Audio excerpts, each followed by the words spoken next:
Hi అండి. So ఇక్కడ కనిపిస్తుంది కదా, ఈ శారీతో అయితే 3 లేయర్ ఫ్రాక్ స్టిచ్ చేయబోతున్నాను. సో దీనికి వచ్చేసి ఈ శారీ టోటల్గా ఇలా ఉంటుంది, చిన్న చిన్న ఫ్లవర్స్తో.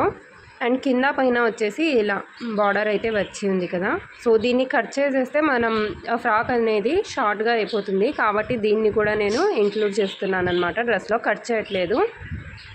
సో చూసారా, టోటల్గా శారీ మొత్తం ఇలా ఉంది. అండ్ ఇది వచ్చేసి పళ్ళు అండి. దీన్ని నేను వచ్చేసి బాడీ పార్ట్కి అలాగే హ్యాండ్స్కి అయితే తీసుకుంటున్నాను. ఇక్కడ వచ్చేసి నేను బాడీ పార్ట్ కోసం అలాగే హ్యాండ్స్ కోసం అయితే ఫ్యాబ్రిక్ సపరేట్ చేసి పెట్టేసుకున్నాను. ఇంకా 3 లేయర్స్ కాబట్టి ఇక్కడ 3 లేయర్స్ అయితే సో కట్ చేసుకున్న 3 పీసెస్ ఉంటాయి కదా, వీటిని జాయిన్ చేసుకుని జిగ్జాగ్ చేసుకోవాలి. ఇదే అండి దీంట్లో పెద్ద ప్రాసెస్ అనమాట. ఈ 3 పీసెస్ని ఒకదానికొకటి జాయిన్ చేసుకుంటే మనం టోటల్గా 12 మీటర్స్ అయితే అవుతుంది. 12 మీటర్స్ని కింద సైడ్ పైన సైడ్ 2 సైడ్స్ జిగ్జాగ్ అనేది అంటే పీకో అనేది చేసి పెట్టేసుకోవాలి.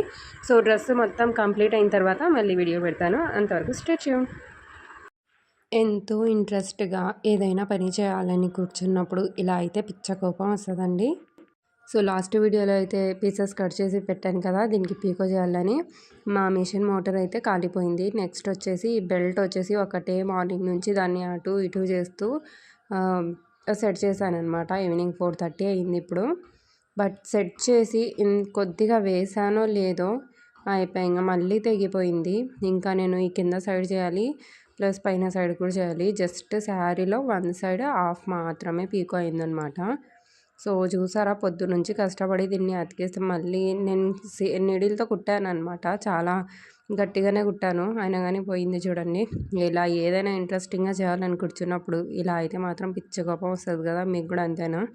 సో చూడండి, ఇంకా ఇప్పుడైతే కాదు నాతో అసలుకి కాళ్ళు కూడా లాగేస్తున్నాయి. ఇప్పుడైతే అస్సలు చెయ్యలేను. సో మార్నింగే మళ్ళీ దీన్ని చూస్తా కొత్త బెల్ట్ తెచ్చేసి. ఏమంటారు గైస్? ఈ డ్రెస్ కోసం మనకు సన్నగా ఉన్న వాళ్ళకైతే 5 మినిట్స్ డెఫినెట్గా పడుతుందండి. కానీ నాకు ఫ్యాబ్రిక్ తక్కువ వచ్చింది, అయినా అడ్జస్ట్ చేసి స్టిచ్ చేశాను. ఓకే అండి. సో డ్రెస్ అయితే మొత్తానికి కంప్లీట్ అయితే అయిపోయిందనమాట. సో నేనైతే దీనికి ఫ్రంట్ సైడ్ స్క్వేర్ నెక్ అయితే ఇచ్చాను. బ్యాక్ వచ్చేసి ఇంకా నార్మల్ రౌండ్ నెక్ ఇచ్చేసాను. ఇంకా ఇక్కడ వచ్చేసి ఇక్కడ చూసారా, అన్నీ ఇలా ప్రిల్స్ అయితే పెట్టానన్నమాట. సో 3 లేయర్ ఫ్రాక్ అయితే ఇలా స్టిచ్ చేశాను.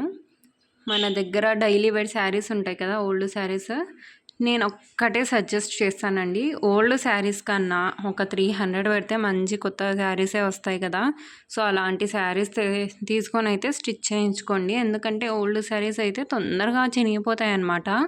మనం స్టిచ్ చేసుకునే లోపల అవి కొద్దిగా క్లాత్ అనేది డ్యామేజ్ అయిపోతుంది అనమాట. అందుకని ఒక 300 పెడితే వచ్చేస్తుంది కదా మంచి మంచి శారీస్ డైలీ వేర్. సో అవి తీసుకొని అయితే ఇలా ఈజీగా స్టిచ్ చేయించుకోవచ్చు. లేదా ఒకవేళ మీకు వస్తే స్టిచ్ చేసుకోవడానికి మీరే స్టిచ్చింగ్ అయితే చేసేసుకోవచ్చు. ఎలా ఉంది చూడండి. ఇంకా నేనైతే దీనికి ఎక్కువగా డెకరేట్ ఏం చేయలేదు, జస్ట్ ప్లెయిన్గానే పెట్టేశాను. సో ఫ్యాబ్రిక్ తక్కువ ఉంది కాబట్టి నాకు హ్యాండ్స్ అయితే షార్ట్గానే వచ్చాయి. అండ్ దీనికి వచ్చిన పళ్ళు పాట అయితే నేను ఇక్కడ బాడీకి అయితే వేశాను. ఇక్కడ చూడండి, ఇందులో ఎంత గేరా వచ్చింది చూడండి. అసలుకి వేసుకుంటే మాత్రం చాలా చాలా బాగుంటుంది. ఇంకా ఇందులో లైనింగ్ వచ్చేసి నేను చూపిస్తా. క్రేప్ లైనింగ్ అయితే తీసుకున్నాను అనమాట. సో పాలిస్టర్ ఏమంటే చాలా చిన్న పన్న అయితే వస్తుంది కదా. సో క్రేప్ లైనింగ్ అయితే తీసేసుకొని నేను ఇలా కలీ మోడల్లో అయితే స్టిచ్ చేశాను అనమాట. ఓన్లీ 3 మీటర్స్ అయితే తీసుకున్నాను.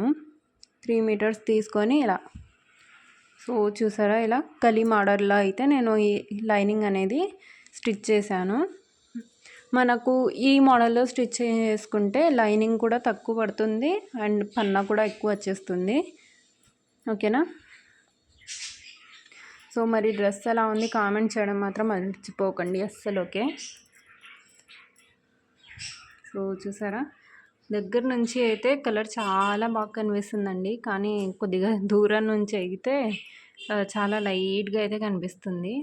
సో కలర్ చూడండి ఎంత బ్యూటిఫుల్గా ఉందో. అసలుకి వేసుకుంటే మాత్రం అస్సలు అద్దరిపోతుందండి.